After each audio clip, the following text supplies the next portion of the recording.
Hey, I'm Phil Heimlich. I'm a former assistant prosecuting attorney, Cincinnati City Council member, county commissioner. I was a candidate for Congress in the Republican primary. And here on Sanity Check, we kind of invite prominent people in and we do a dialogue about a host of issues.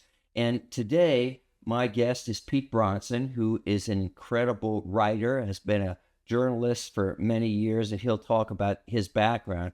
I do want to begin, Pete, though, in offering my condolences because I know you're a big Michigan State fan.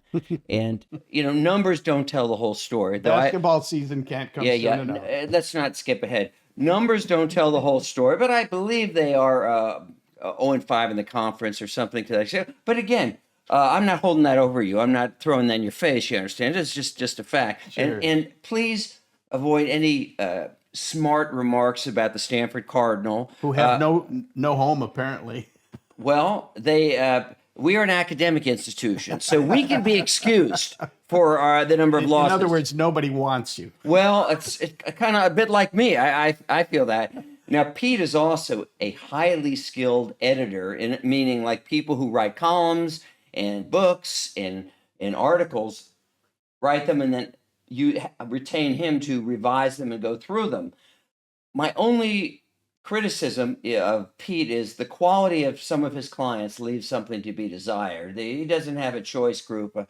Meaning you. Exactly. Meaning me. Yes, that's right. Well, please don't hold it against me that I do this for Phil. Yeah. I just have, I disagree with almost everything you say.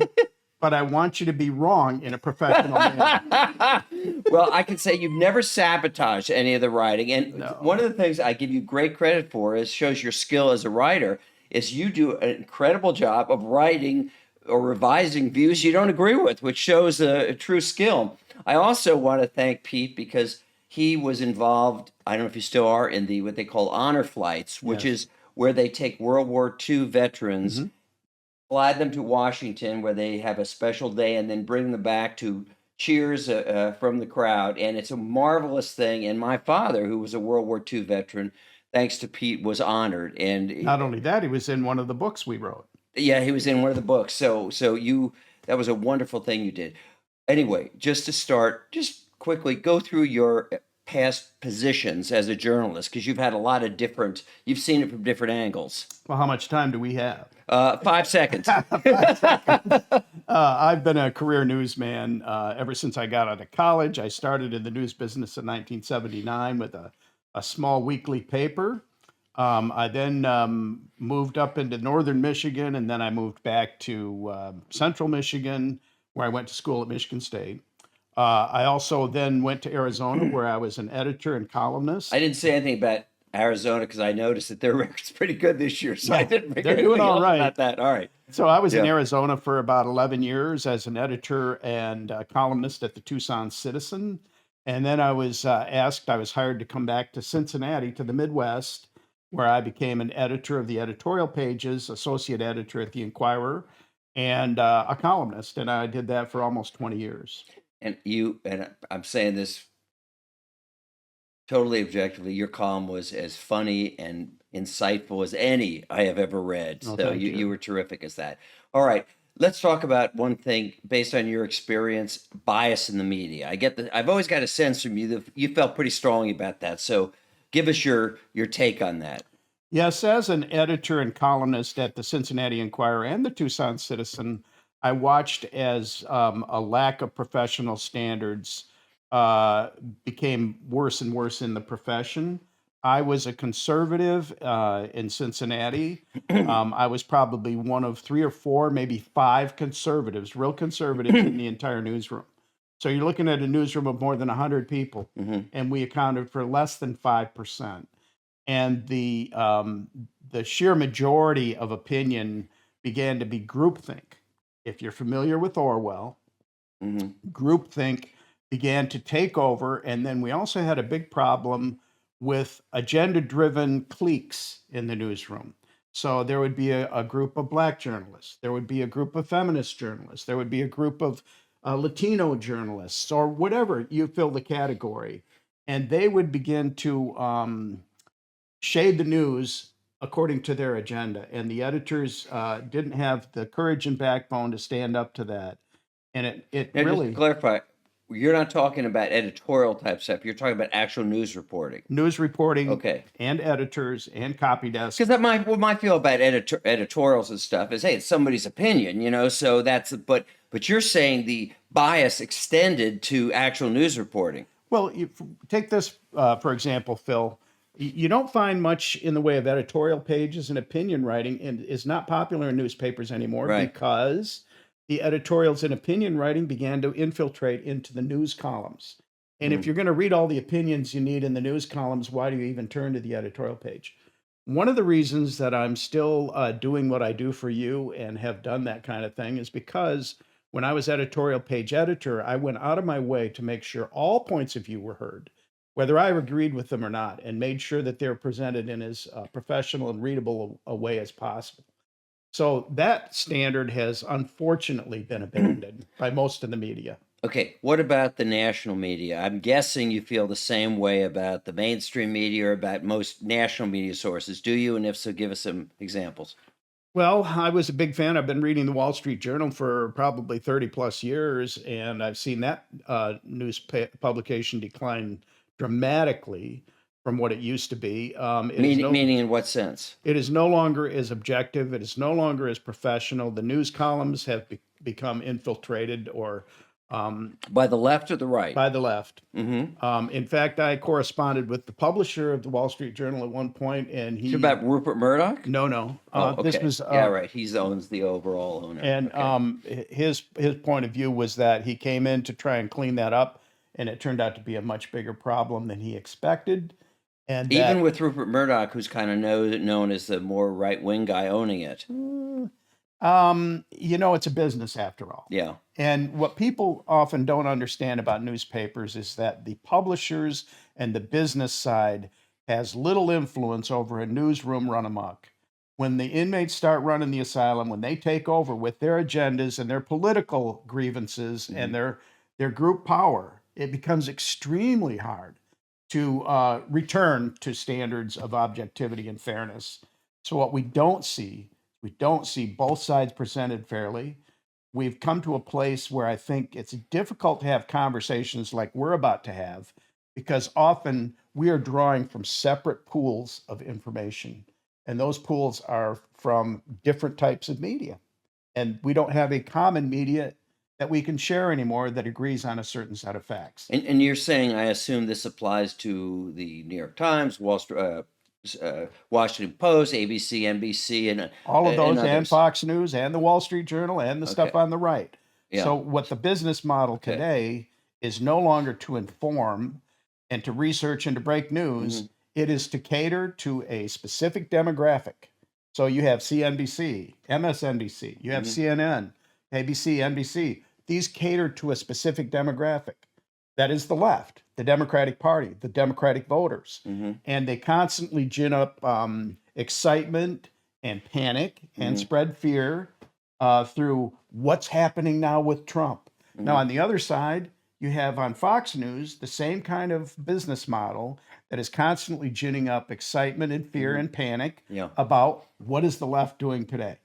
What are these crazy people with purple hair out in the streets doing in Portland? So this is what we see is it's unfortunately a very divided media where a Venn diagram, those two circles would never touch. Okay. The question I ask any person who's constantly kind of putting down the so-called mainstream media, I'm not saying you are, but just anybody does that.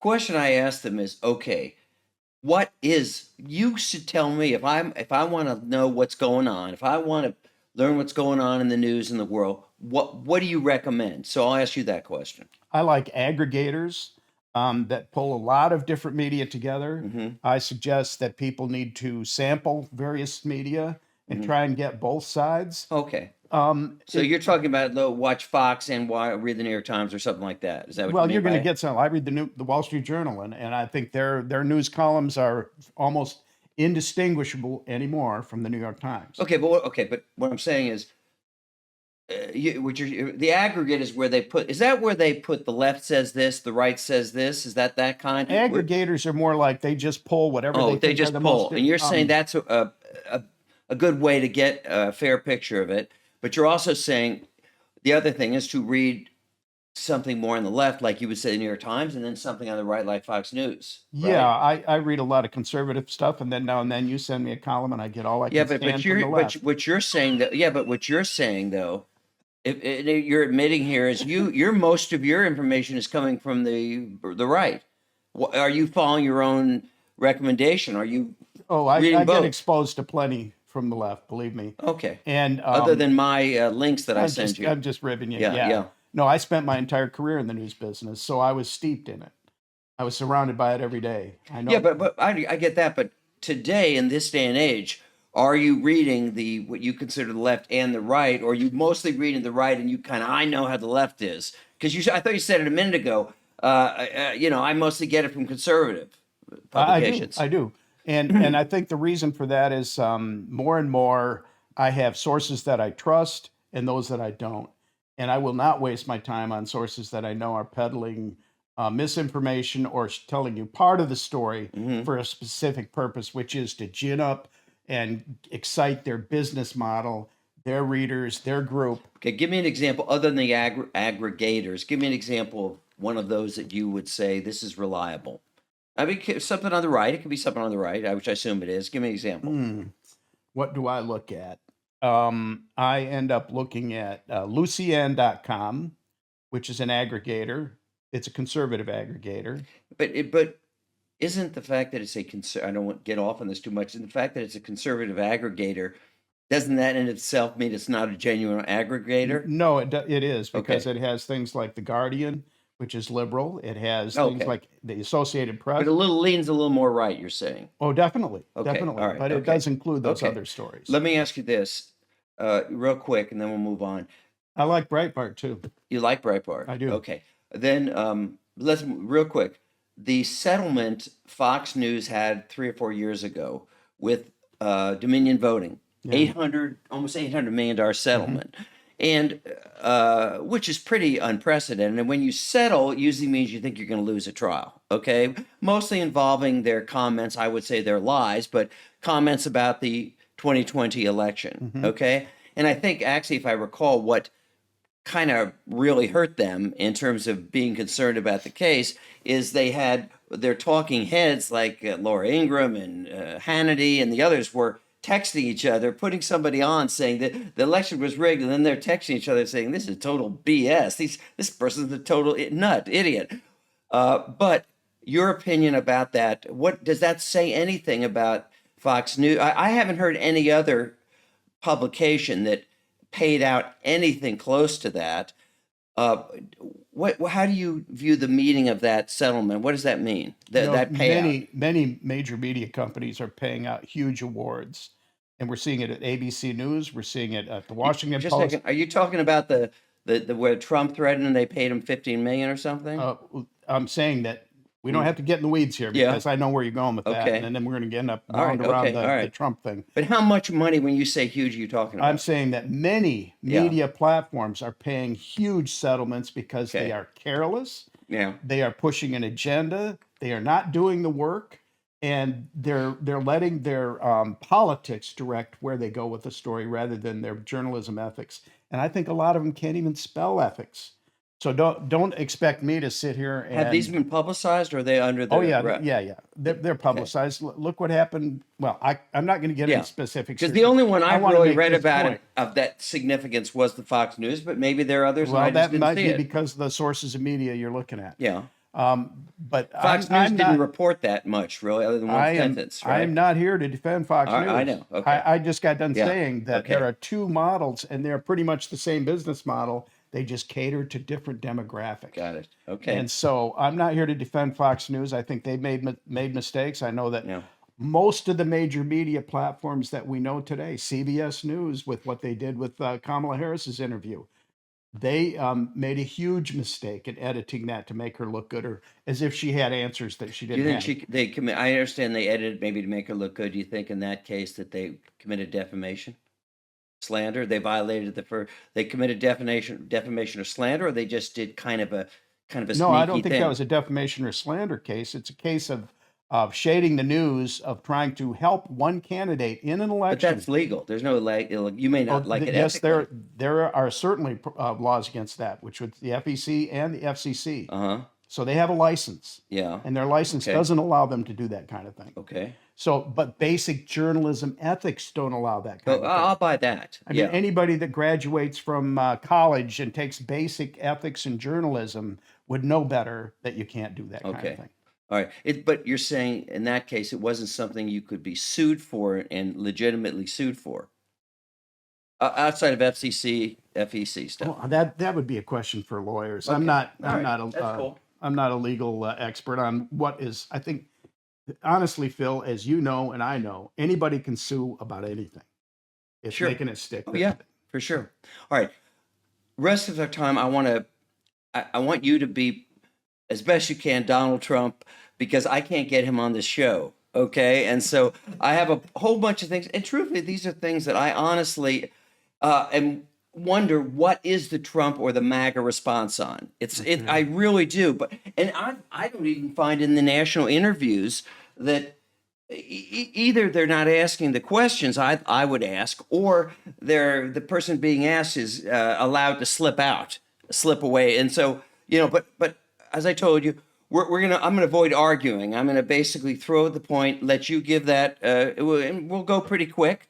Okay, so we can get through a lot. I may ask a follow-up or two, but I'll try to avoid it. I made a request to you, which you don't have to follow, about let's try to avoid what I call whataboutism, but there's no handcuffs on you. You can answer as you see fit. Okay. Okay. If I could, And you can ask me questions too. okay, if you want. let me offer a disclaimer here. Okay, fine. You don't like labels, and you're asking me to stand in and be Donald Trump. I don't agree with No. you. I didn't mean it. I was being facetious. Okay, I mean, okay. I'm responding on You behalf want me of. to be the MAGA guy. I don't want you to be. No, let me. I'll I tell don't want this. you to Let me just pretend. finish my disclaimer. All right. Which is this: I do believe in Make America Great Again, Yeah. but I'm not a card-carrying MAGA person, whatever that is. Right. Okay. Yeah. I haven't been to a Trump rally. I voted for him, and I probably would vote for him again if he could run for president again. Just to be clear, I'm not asking you to pretend to be. What I'm asking you is be Pete Bronson. I was being facetious. Be Pete Bronson. All I'm saying is I want somebody the closest I can get to a Trump supporter to hear that point of view. But if I say something that Trump did and you say, I think that was terrible, that's what I want you to say. Okay, that's what you want me to say, but I might not say it. No. What I'm saying is, if that's what you believe, I want you to say it. Okay. No. Okay, In other words, let I me just want offer you to. one more disclaimer. Yeah, but please. you understand what I'm saying here. Okay, I Which don't is want you that? to. I don't want you to take that side necessarily. I want you to give me the position. I'm guessing it's mostly going to be on that side, but it's more of an explanation. Okay. And one more disclaimer, please, if I may. Sure. My career now is Yeah. moved away from newspapers. I'm no longer involved in the daily news cycle. Okay. I don't stay up on all of the issues the way I used to, because what I do now is I write and publish books. Okay. And they're non-political. And Okay. so that's not my passion anymore. Okay. It used to be my job. And you could probably throw just about any curveball at me and I could take a swing at it and I might hit some out of the park. Sure. However, today, I don't stay that engaged in the news cycle. I don't stay Okay. that engaged in politics. So some of these questions you ask, I may just say, That hey, I have no jump problem. ball, I have or no whatever you problem. want. Or you might say, I just don't know that. I didn't read it, and that's understandable. So thank you for that. Okay. Couple things. Let's start out, just because Trump continues to bring up the 2020 election. Okay. So I think it's a fair thing to discuss it briefly. As you know, his attorney general said there was no election fraud. His director of election security, Krebs, said it was one of the safest elections in history. He was then fired. The Justice Department refused to say it was fraudulent. And so my question is, President Trump has continued, despite, as far as I can see, no evidence, but certainly, and all his top advisors all said, we can't find fraud. Do you believe, is it right for him to continue to tell the American people that it was a rigged election? Do you agree it was a rigged election? And also, is it right, if not, is it right for him to continue to say that, which causes people to lose faith in elections? Unfortunately, we have a long history of politicians on the losing side of elections claiming, and this is only in the past few generations. I say this starts with the baby boomer generation, of which we're a part. Yeah. I think that's where it began. And it has unfortunately gone all the way to the Supreme Court in some cases to challenge elections. Now, challenging an election is perfectly fine. Yeah. There's nothing wrong with it. There's nothing wrong with asking for a recount. Legal As you know from steps. history, JFK was involved in great voter fraud in Chicago, and Nixon probably had a great reason to ask for a recount, but he chose to do the thing that was better for the country Right. and say, I won't challenge it. Right. And Gore, I think the same thing. Gore tried to overturn the election. Let me through change the that. courts. Gore at least accepted the Supreme Court decision with humility. I would put it Well, that at that way. point, he had no choice. The Supreme Court was Okay, the last. that's fine. court. Go ahead, continue. So what I'd say about that is that Yeah. if that's what he honestly believes, and I think that he has solid evidence for that, some of which you probably don't see because of the media that you look at. And here's one of these classic cases where the media on the right is showing. What about his appointees like the Attorney General and Director of Election Security? Why they were appointed by him? Why would they say they're not biased by the media? Why would they say there's no fraud here? You know, that's one I'm not going to say that I have an answer for because I don't. I know that the evidence that has been coming out in the past few months and since he was elected president again, now that he's able to use the apparatus of the Department of Justice and other tools to look into this, we're seeing more and But more he had evidence. that. I'm not good, but he had that before. He had the Department of Justice before. First, after the 2020 election. Not He for had- long. Not for long. He wasn't in office, Phil. So you're saying he didn't have enough time for them to do a thorough investigation? Right. And he was on his way out of office. He was a lame duck. Okay. He's gone. Yeah, one or two other questions about I that. will predict Yeah. that we're going to see in the next few weeks, Yeah. coming weeks, we're going to see a lot more evidence of this fraud. But I'm also going to predict that you may be unaware of it because the sources of media that you go to, Yeah. or that some of the people that hate Trump go to, are not going to tell them about it. I got it. Okay, a couple other things, but then we'll move on. The 2020, you remember the tape call he put into Raffensperger, find me 11,000 Yeah, votes, yeah. which was sort of reflective of other Michigan officials, state officials that it appears to me he put pressure on, constantly pressuring. That one was in Georgia. Raffensperger was Georgia, but the guys in Michigan, he Yeah. flew them to the White House, and it was the same story, essentially, except one was taped. And then there's the Mike just 2 days ago, Mike Pence's notes became public, okay? And he talked about Trump calling him, trying to get him to reject the election, calling him a wimp, saying, I should never have hired you.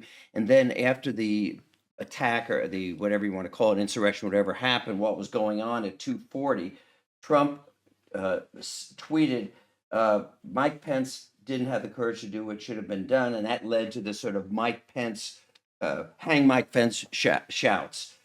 Do you feel any? Well, first of all, do you feel that he incited that? Okay, or do you feel that any of the pressure that he appeared to put upon these different people was legitimate? If I were in his shoes, and I honestly believe that the election had been stolen and rigged, don't forget, we're looking at the same people who have rigged elections since then to install Kamala Harris, to make sure Bernie Sanders didn't have a fair chance in the primaries. We're looking at people who have a track record of fixing elections and somehow bringing in the top-down solution instead of the bottom-up democracy that we expect. So if I honestly believe that, yeah, I would probably do the same thing. I think if I believed that it was Even find me 11,000 votes? if I believed that it was in the interest of our country, and if I knew that there were 11,000 votes in there in somewhere in Atlanta that had been hidden in that polling place when they pulled down the curtains and chased all of the observers out for several hours, and then what do you know? They found whatever number of votes they needed to make Biden's totals jump. If you ever looked at the graph, okay, if I believe that, yeah, I would probably raise hell about it too. The attack on January. In other words, I'm not Nixon. Right. The riot on January 6th. Trump has since called it a day of love. Do you agree with that characterization based on do you agree with that characterization? I don't agree with a day of love, and I don't agree with insurrection. I think both are gross exaggerations. Okay, 140 cops were injured. Okay, 1,500 either pled guilty or were found guilty. Of those, 900 were found guilty of assaulting police officers, uh, including a number of white supremacist groups. He pardoned all of them. Uh, how do you justify that from us being a pro-police guy, a law and order guy, that kind of thing? I've seen tapes of that. I think a lot of that was incited by the Capitol Police, who deliberately fired incendiary devices into the crowd. Hmm. I've seen tape of uh, just unbelievable stuff that happened there on both sides. Hmm. Those people paid their price way beyond what most people would get.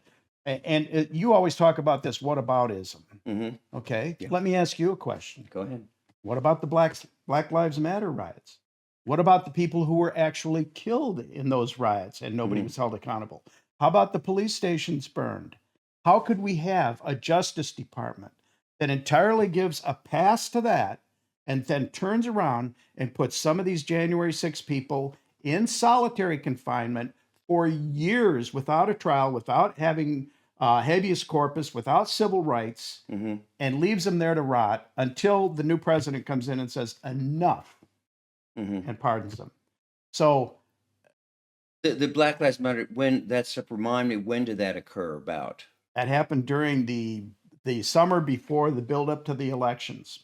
What I mean is, was it during Trump's or Biden's Yes, term? Trump's administration. Okay, so he was in charge of the country and the law enforcement and so forth. So why didn't he prosecute them if people should have been prosecuted? Because he was dealing with a Justice Department that had been completely taken hostage. That was not his Justice Department. Even his, His he appointed Attorney the Attorney General, General. he appointed Attorney Yeah. General who stepped aside, if you recall. Jeff Sessions.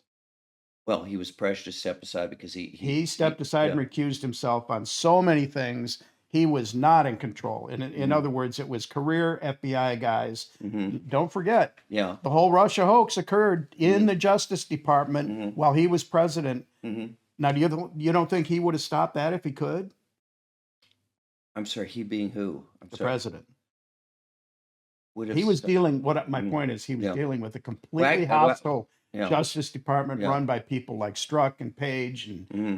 these people. So Even though his appointees ran those, whether you think they were his good or appointee bad. was Jeff Sessions, who recused himself. No, he recused himself only from the Russia investigation. He didn't recuse himself from Black Lives Matter or anything else. That was the only thing he recused himself from, was the Russia investigation, because it had to do with a campaign that he was heavily But involved we in. have an entirely different picture, apparently, of how Washington works and the entrenched bureaucracy Hmm. and how difficult it is for people to be Yeah. able to do anything in Washington. Hmm. That's why Trump is so much more effective in his second Hmm. term, Okay. is because he has installed people who are true loyalists to him, Hmm. not loyalists to the bureaucracy, the entrenched deep state. Hmm. And he had to deal with that. He was a newcomer. He's coming from the business world. Yeah. He took advice from a lot of Republicans Mhm. who were part of that Hmm. uniparty, the deep state, Hmm. the bureaucracy, who wanted things to keep going the way they were. So I assume you believe that the people who are head of the FBI and the Justice Department, that their job is not to be independent of the president, but to do what the president wants. His attorney general certainly is part of his cabinet.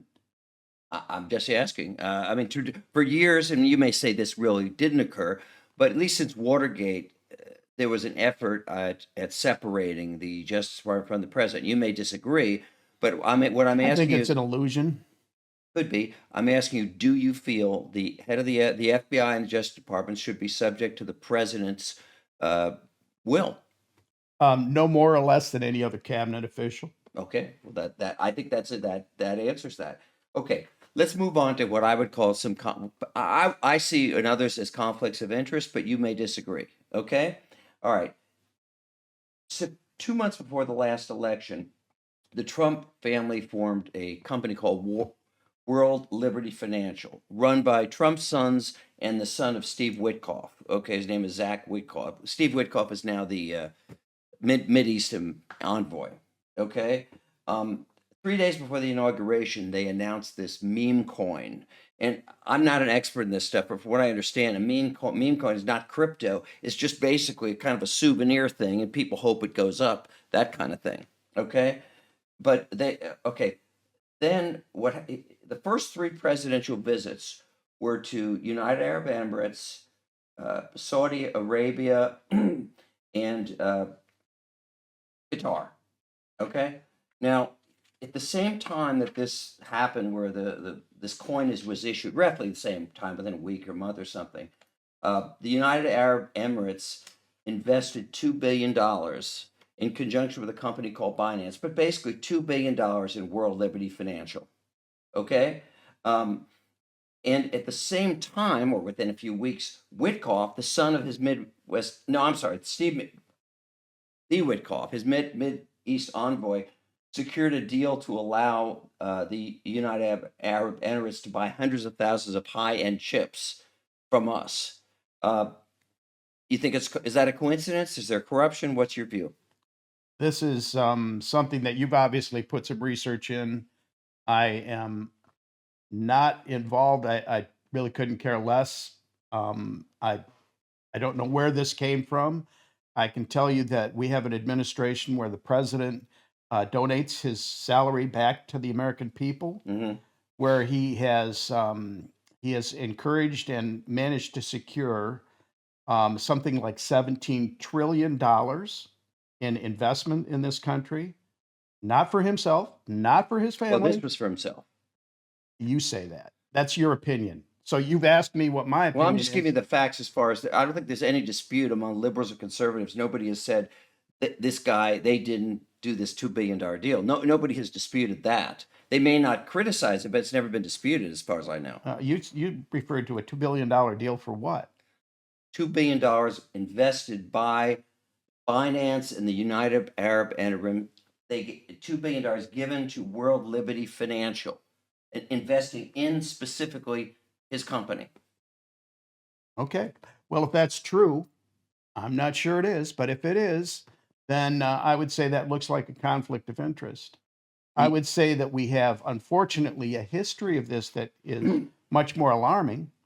That, as far as I can tell, from what I've read, and again, we share different platforms of media, I have not seen anybody make anything stick about him personally profiting from his presidency.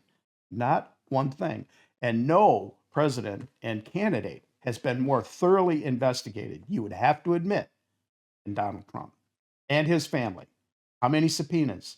How many grand juries? How many impeachment hearings? How many special prosecutors? I mean, come on, it's ridiculous to suggest that this guy is profiting from his presidency. I'm not buying it. I'll only ask one thing: that I trust your judgment. The things I bring up, if you are familiar with them, I trust you to do your own research, and maybe we'll talk about it again another time.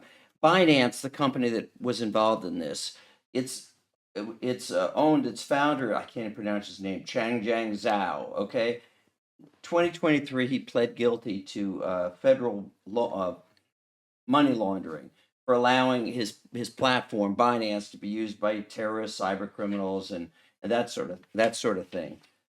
Did your research include anything about the Biden crime family and the money they took from China and Russia and Ukraine and Kazakhstan? Okay. I'm not. Millions, Okay. millions and hundreds of millions that Hunter Biden managed to be the bag man for the big guy.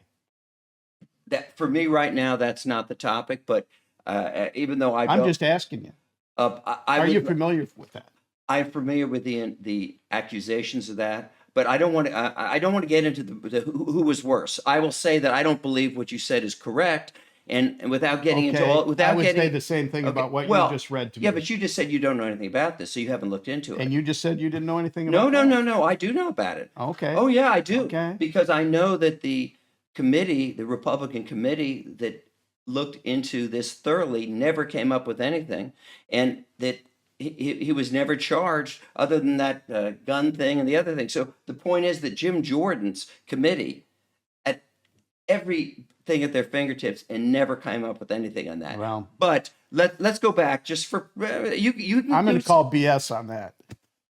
you can disagree. I'm just telling you that What's you your asked my next view one? on it. What's your next one? Okay. Well, I'm still talking about this Binance that put the Can we move on? I'm not interested in that topic at all. Well, I do want to say one thing. You don't have to respond to it. After this deal was cut, the guy who was the founder of Binance, who was in jail for violating money laundering laws, that just a short while ago, Trump pardoned him. Any comment? No. Okay. Qatar, another one of the 3 cities he visited. Okay, his first trip when he was Is this about the airplane? part of that, but there's a little more.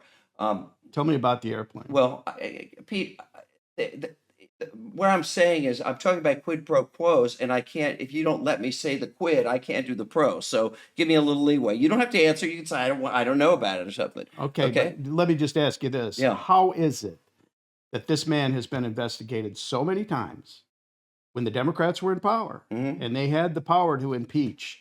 And they combed through his life with everything they could find. They perpetrated lawfare, ginning up imaginary violations of the law. They've done everything they could. And yet, are you telling me that these things you're bringing up were overlooked? I'm sorry, overlooked. Wouldn't we have heard about this? Wouldn't we have? Oh, with all due respect. I mean, we've and got again, this has been written. I didn't need to do any research on this. This has been written up in every news source in the country, at least every mainstream one. Again, you may say that you don't believe them, but this has got huge. Everything I'm asking here has got huge publicity, huge. Okay. And anybody who's read any close to both sides would know about this. I will take your word for it. Okay, thank you. I'm going to take a pass on that whole topic because, like I said at the outset, I'm not that engaged in politics. It's not my passion. I don't live and die about it. I used to do that for a living, and I'm very happy in retirement from that phase. I'm going to then state the fact as quick as I can, and we'll move on. Okay, but I do feel for the audience that I have a right in it to say. You want to lay down another indictment? Go right ahead. I will. The Trump organization, while he was there, cut several real estate projects in Qatar, including a deal with the government to build a golf club and beachside villas. At the same time, or within a month or two, the government of Qatar gave a $400 million luxury plane, to be used as Air Force One. Whether one thinks that's good or bad it can be debated. Though I don't think it's usually people don't do that unless they're getting something. But that plane, Donald Trump keeps that plane after his presidency. Okay, it was given to the Defense Department. He keeps. I know that. Well. It's in the possession of the Pentagon now. Until he leaves office. I don't believe that. Okay, look it up. The story I read today. His library gets it. His presidential library gets it. There's nobody who's disputed that. Okay, but I'll move on. My guess is he's not going to be flying it. Maybe he's just keeping it in the library. Who knows? It's 13 years old, and the current Air Force One is more than 30 years old. Boeing is like 10 times over budget and 20 years behind production on the new Air Force One. And he just to reply to you. No. Okay, I wanted you to. And this plane that was given to him by Qatar is actually, he used it as leverage with Boeing to reduce their cost for the new Air Force One. Yeah. So, and then it was turned over to the Pentagon. So it's not even going to be used. If I am correct, which I promise you, if you research it, I am. Do you think it's right for him to keep it after he leaves his presidency? If I'm right about that. I don't know. I'd have to. Okay. I'm not going to say one right. A couple other things. When Trump first got in, he fired the 18 inspectors generals. These are the guys who are in charge of ferreting out fraud, corruption in all the different departments. Were you familiar with that? And if so, what's the justification for that? I think that, again, what he dealt with in his first term gave him all the roadmap he needed to get into office again, and with the knowledge and experience enough to know what he had to do when he was reelected. If he had a chance to be president, he didn't need them. He needed people that he can trust.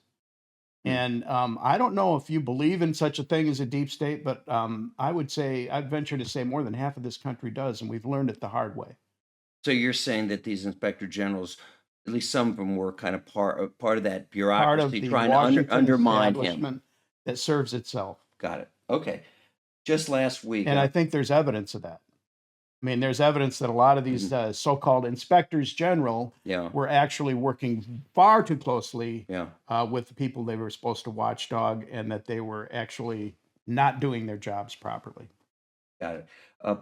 I'm going to try and stay on topic, so I'm still on this sort of conflict of interest topic. Again, you don't want to respond, it's okay, or you don't know about it.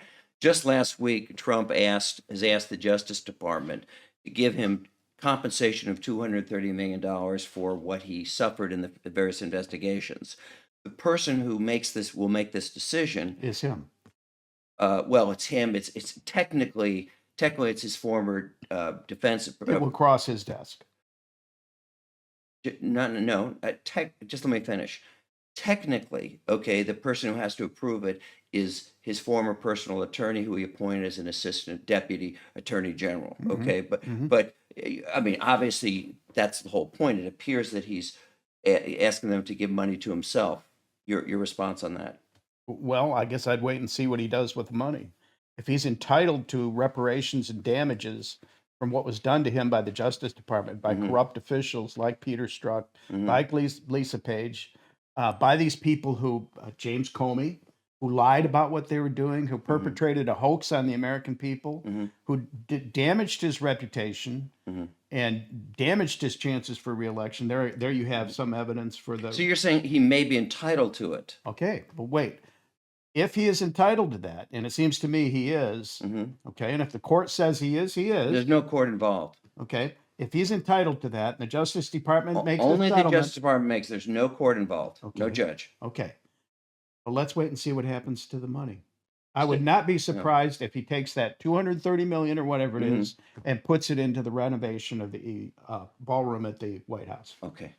I mean, that's the kind of thing So he you're does. saying he may deserve it. How about I'm saying, do you see a conflict of interest based there? on what I've seen that happened to him from Yeah. the Justice Department, yeah, he deserves it. Do you see a conflict of interest there?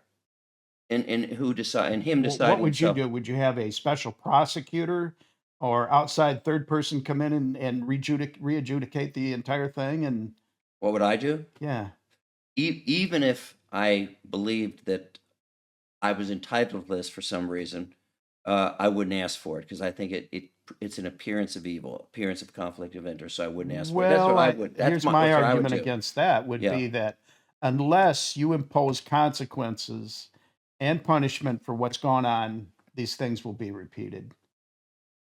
Got it. Okay. Next thing, blacklisting the law firms. He issued an executive order saying that basically all the law firms that had filed suits against him or had hired prosecutors that had prosecuted him or had, let's leave it at that. He basically said he revoked their security clearances. Now, just to clarify, this is not a government, like a government worker has security clearance. These are law firms whose main business is representing people dealing with the government. All it means, the clearance just means we've checked into you. You have permission to walk into a government building and talk to a government person. These security clearances were taken away strictly because they represented causes that were against him. Given your thoughts on that? I can't speak to all the law firms. I can tell you, for example, Perkins and Coy is a famous, well-known DC law firm that was also directly involved in the Russia hoax that was perpetrated by Hillary Clinton. That was her go-between. They managed the thing. They perpetrated it. They incited it. They spread disinformation to cause this whole hoax to be perpetrated on the American public for 2 years. So if they are blacklisted somehow, I'm in favor. Got it. Virtually all the FBI agents and prosecutors who were involved either in investigations of Trump or of the January 6th cases have been fired.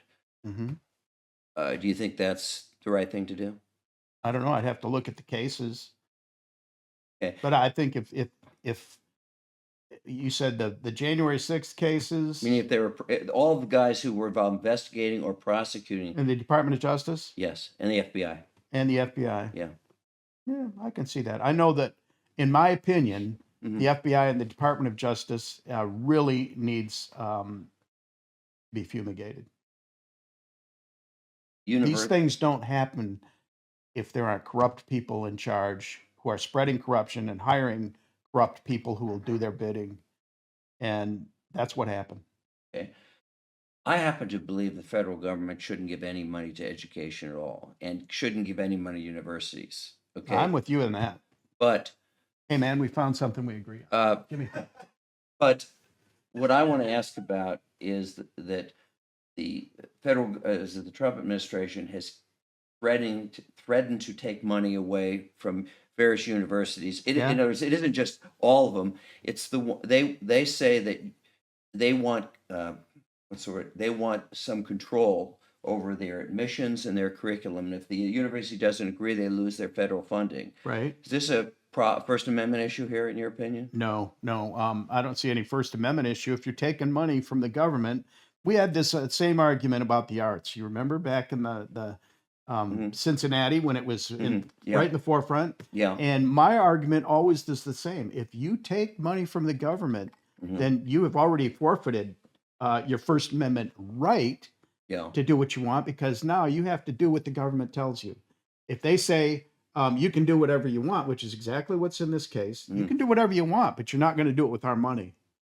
That's not a First Amendment issue. Got it. Okay. That's all about who pays. And I think the reason that he chose those specific universities, such as Harvard, is because you go right after the biggest bully on the block and you knock them down and make an example for everyone else. And that's exactly what's happening. And I think a lot of this has to do with them allowing and standing by to allow anti-Semitism to become egregious on campuses, woke indoctrination, all kinds of things that are being done by these campuses.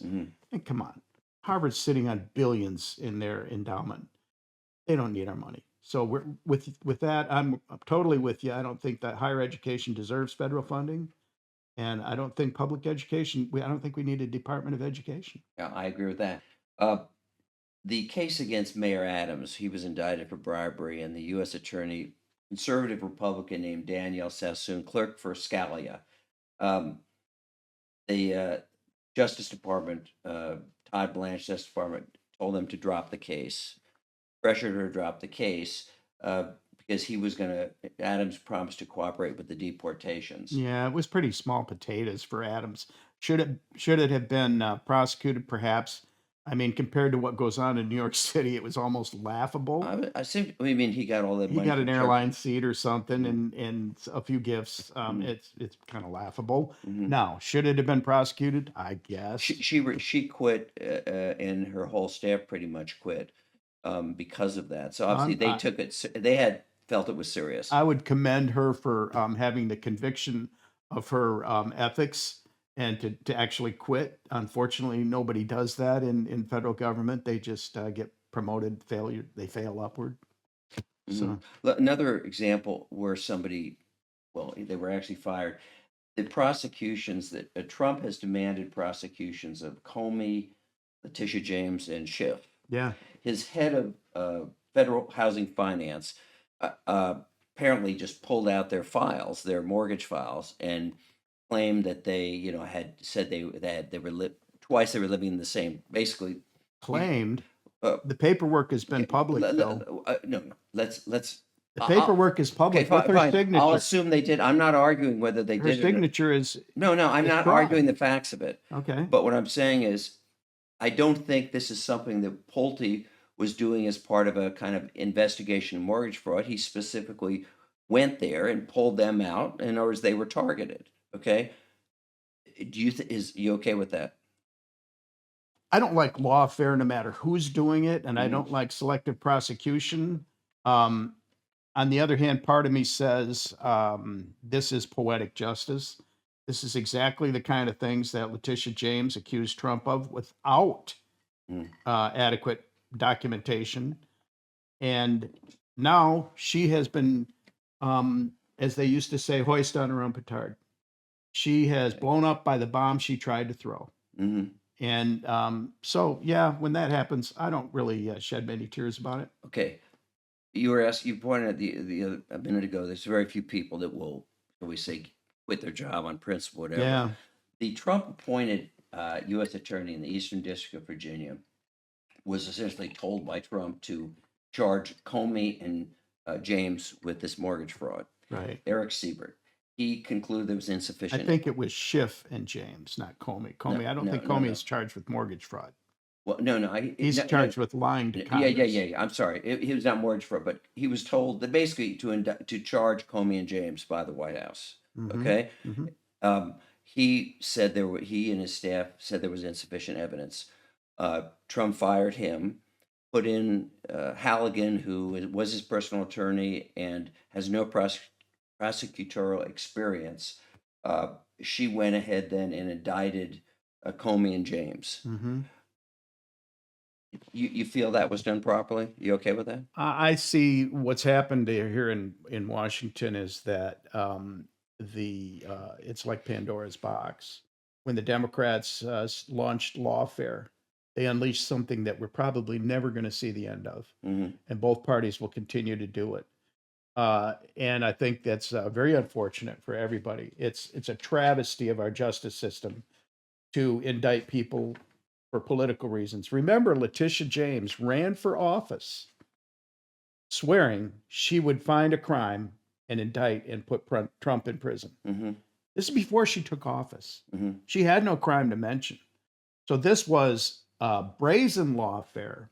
And it's been going on now for all this period of the Biden administration since he left office. Mhm. I think his son was called into grand jury something like 27 times. Mhm. This is lawfare. It's wrong. It should never happen. That's Banana Republic stuff. Yeah. But unfortunately, now they've opened that jar, and So it's kind of tit for tat, you're saying. I believe it is. Okay. Let's move on. I want to get forward. Let's move on to foreign policy. But wait a sec. Yes. If there is a crime, if there is legitimate reason to prosecute somebody, and it happens that because of this, they uncovered mortgage fraud by Letitia James, Adam Schiff, mortgage fraud, James Comey, perjury. I mean, James Comey, I wouldn't even group him in this because he's been. Well, the reason I group him is because, first of all, Trump's appointed U.S. attorney said there is insufficient evidence. Trump fired him, sent a Truth Social post, and I give Trump credit; he's very open about this. Truth Social post saying, "Pam, you need to get this guy. You need to indict. You need to indict Comey and James." Yeah. So, and I think she replied that if there is sufficient cause, we will. And then they moved Lindsay Halligan over, and she indicted him. I think you put your finger on something, Yeah.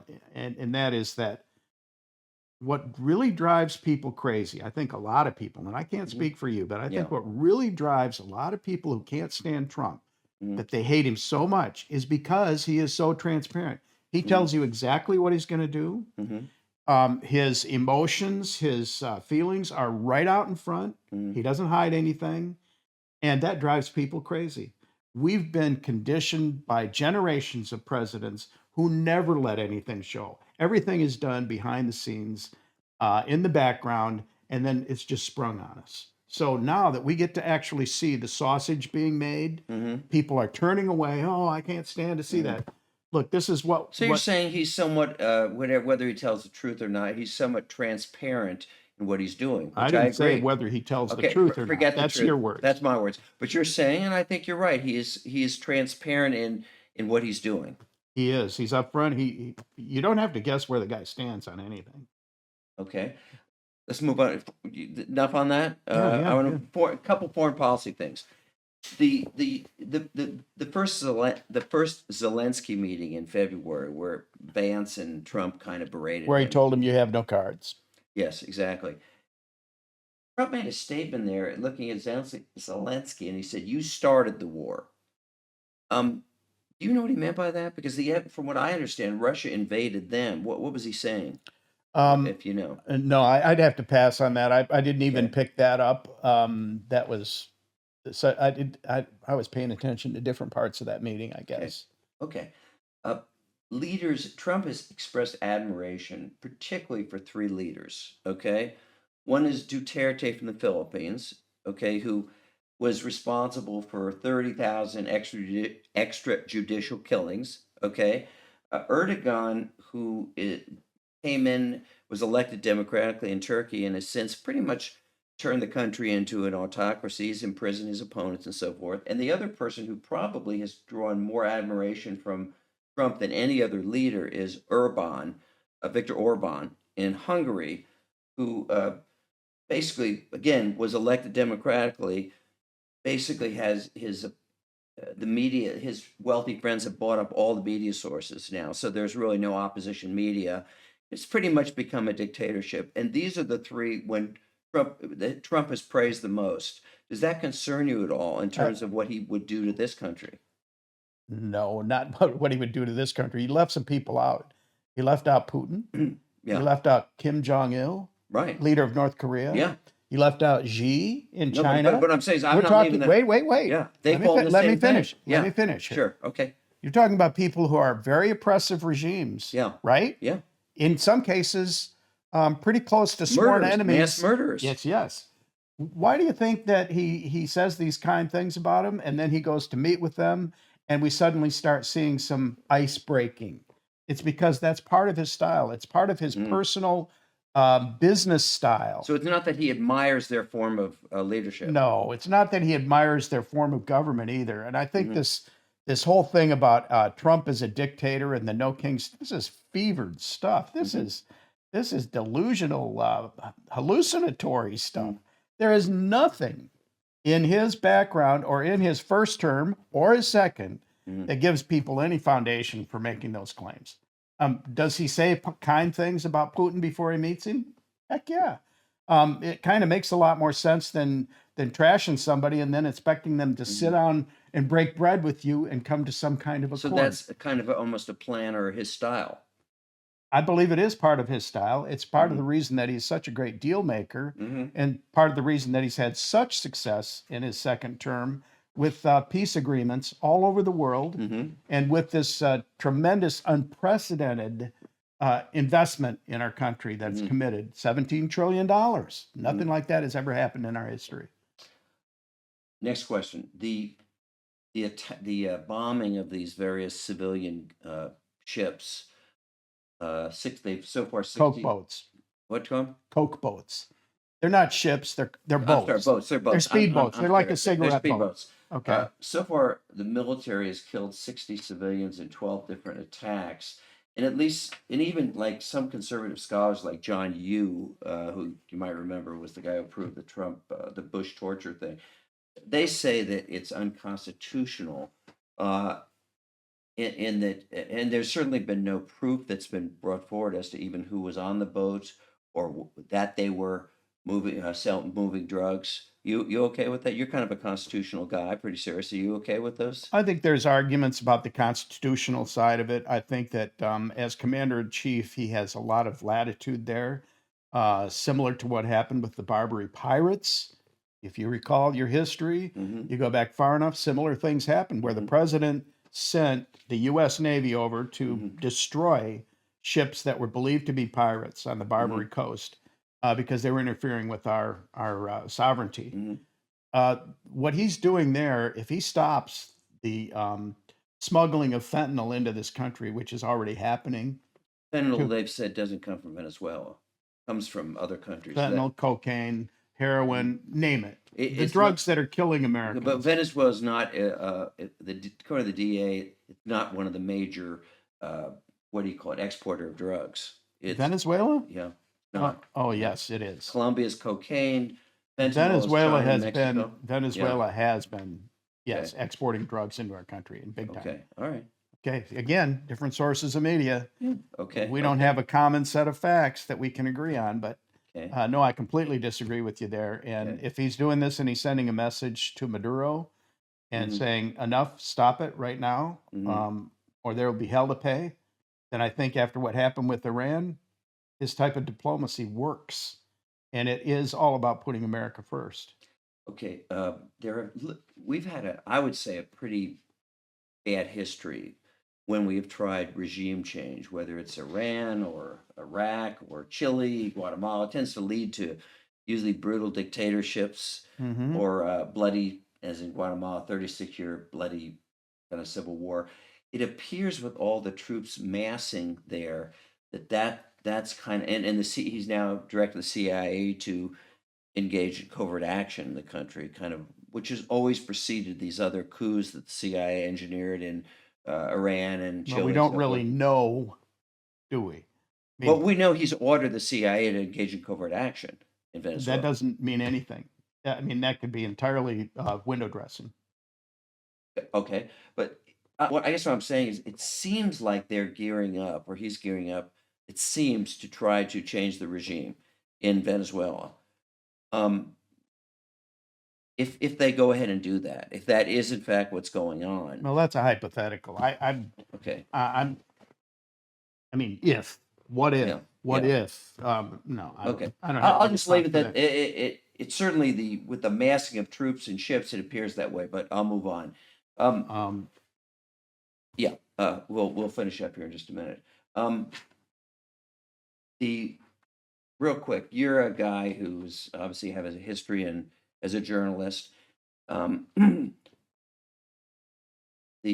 Trump has ordered like all the federal libraries and parks to essentially get rid of any literature that is kind of talks about negative aspects of American history, slavery, things like that. You're getting to a sweet spot for me here. Be careful. Okay, all right. Hey, I'm happy to have that. Let me. Okay, let me tell you about one of Okay, those negative presentations. That okay, was at the Smithsonian, and it was about the bombing of Hiroshima and Nagasaki. yeah.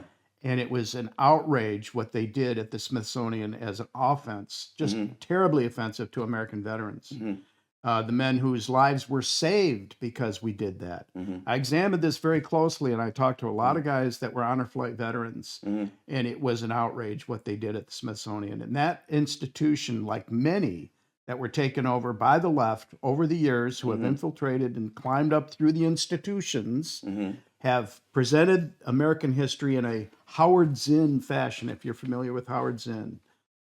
They've presented a negative view. America was war criminals. Okay, so you disagree. I'm okay And with if they that. clean that up, more power to them. So what he has said, he's basically said, he said that the Smithsonian focuses too much on how bad slavery is. He has signed Vice President Vance to direct them to remove improper ideology. He's directed his attorneys to go through the museums and eliminate any artistic work that deals with race, sex, gender, or sexuality, whether or not you like the content of those museums. Are you comfortable with the government doing that? Once again, if it's the government paying your bills, the government gets to tell you what to do. Mm-hmm, And sometimes that will be the government you want. For the left, that mm-hmm, was Obama. yeah. For the left, that was Clinton. Mm-hmm, For the left, that was Biden and his auto pen. We don't really know who was running the government during those years. mm-hmm, But now the government has changed. He was elected overwhelmingly. mm-hmm. And the American public that elected him voted for this, for a correction. Got it. One more question, then we're going to talk about your books. Okay. One more, okay? There have been Colbert was canceled as of next year. Jimmy Kimmel was at least temporarily canceled, whether he gets to stay or not. In both cases, the owners of their networks had mergers before the FCC that had to be approved by the FCC. And the head of the FCC, named Brendan Carr, basically, he accused Kimmel, who's a comedian, of inaccurate reporting. He said that Kimmel's monologue was a concerted effort to lie to the American people. He levied some threats at ABC to pull Kimmel off the air or they might lose their license.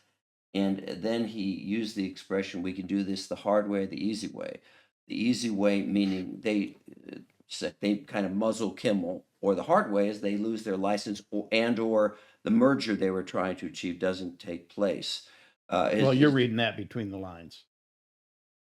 Well, what did he mean by "we can do this We the don't hard way, know, the but easy you're way"? reading. I agree with you that Brandon Carr should not have been involved in that. He Mm, should have stayed on the sidelines because the market was already taking care of this. mm, Jimmy Kimmel is paid $20 million and he was losing $30 million a year for the network. mhm. He was history.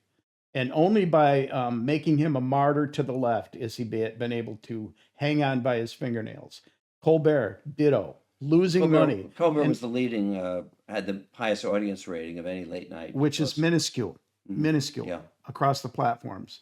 I mean, But the Greg issue is not Gutfeld, whether they're rated highly. What I'm asking specifically is that it appeared the head of the FCC, when he well, I said, agreed with you. okay, yeah, so you're I said agreeing he the should have FCC stayed out should of it not be because- regulating content. No, I didn't say that. I said Okay. he should have stayed out of it. He should have Yeah. had nothing to say because the market was taking care of it. Okay. And because these guys are losing their audience, you know why? Because they have decided to go as far left as they could and to speak to only a tiny fraction of the American people. Now, I haven't watched a late night show, including Saturday Night Live, in probably 25, 30 years because they got to be so tedious Mhm. in their political Yeah. blindness. Mhm. Okay. The closest I would come is to watch some of the old clips on YouTube of Johnny Carson. Now, those were funny. My And father was on Johnny Carson. Oh, well, great. So he would joke about everybody, Yeah. right? Mhm. He was equal opportunity offender, but he mainly was there to be funny. He Mhm. wasn't there to preach politics.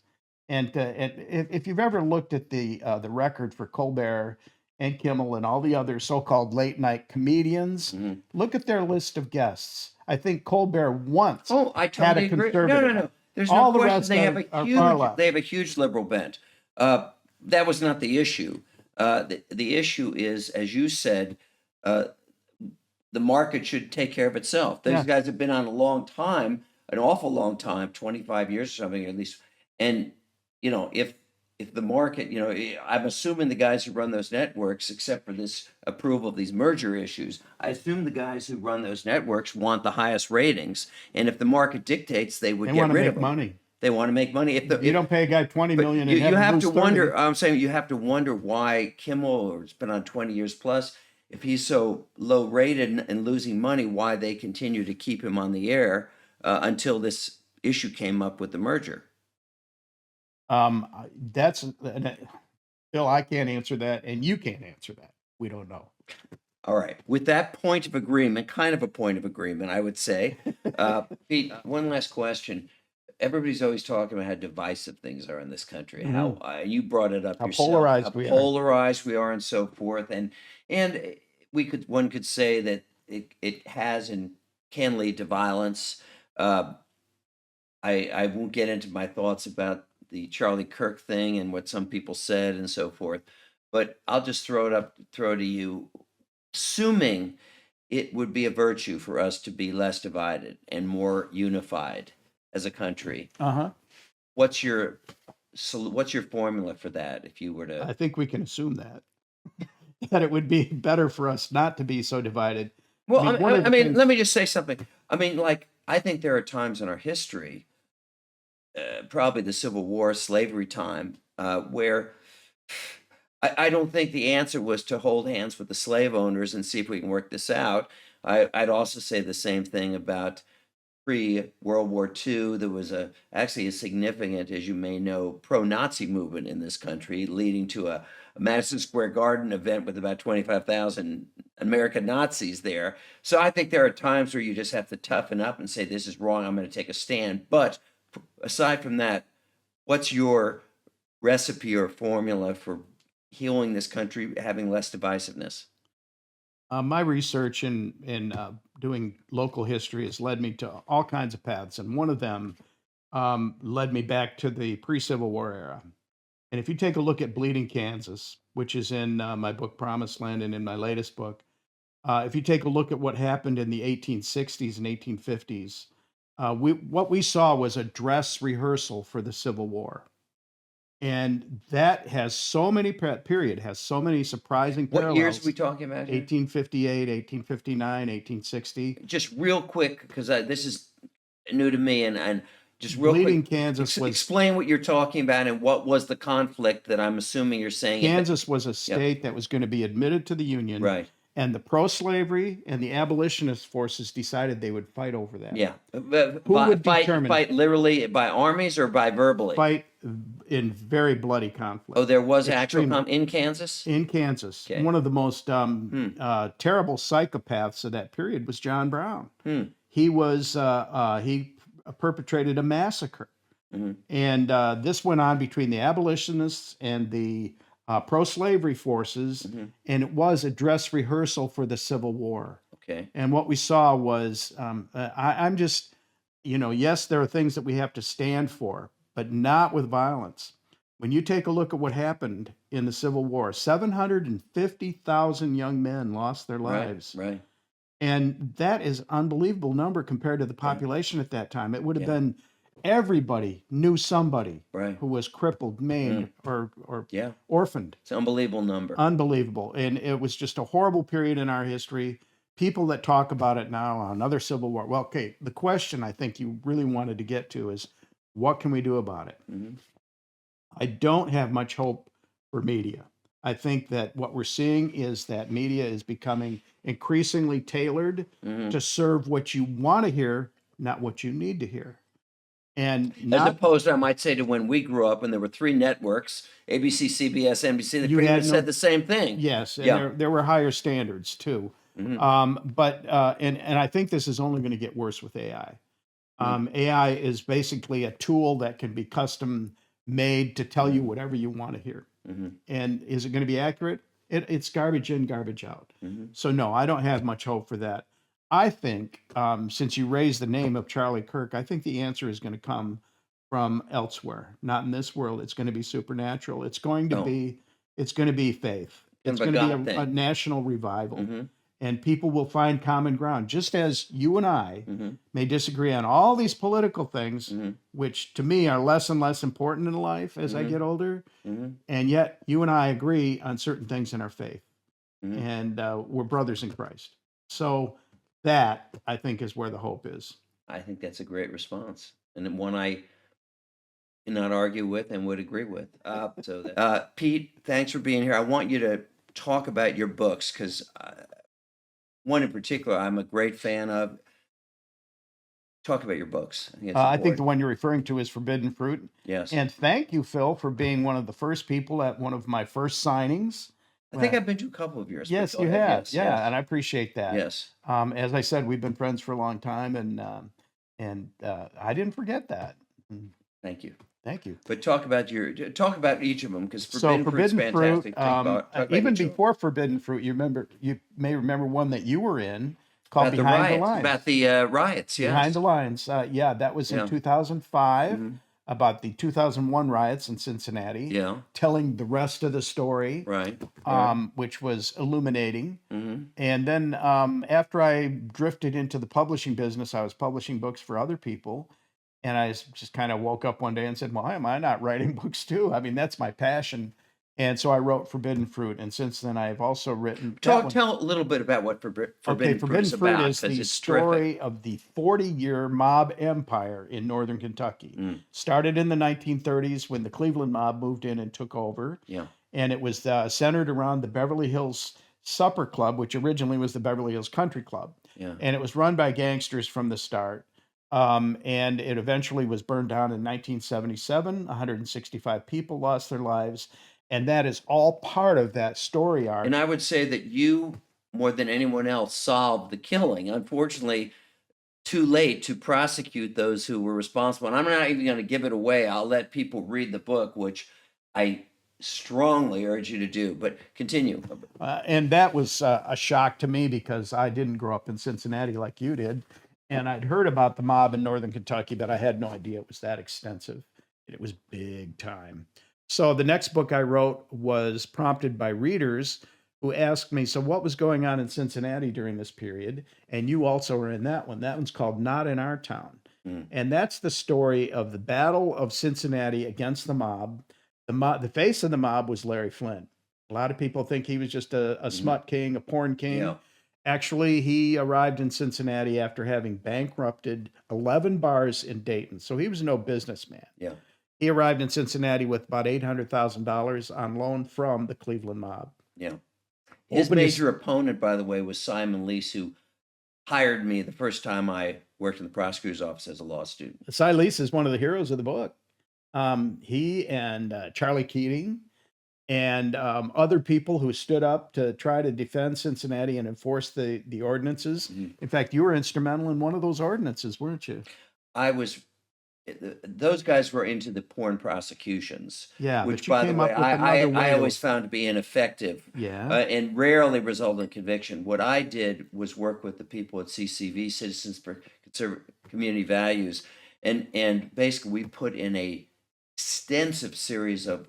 This is the one area when it comes to adult stuff, adult entertainment, that you want more bureaucracy, you want more regulations. Okay, so we put in a very. I was proud to be the kind of the sponsor. We put in extensive regulations that used zoning, not criminal prosecutions. Exactly. That's a key. So We use instead of trying to zoning to enforce, basically say you could have a strip club, you can have a porn shop, but you got to do it out there where all the industry is. Yeah. Nobody. That basically means they're not going to do it. And Exactly. we also passed laws that, again, I worked with CCB on this. That for massage, you have to get a license to be a masseuse, okay, which sounds like what's the deal? But all the legitimate masseuses all supported it, because if you looked on the back of that City Beat newspaper, there were all the ads for basically they were prostitutes, sex trafficking, sex trafficking, yeah, exactly. And the reason why it was effective is because the illegitimate ones, the crooks, are not going to apply for a license. Exactly. And what was really exciting about that to me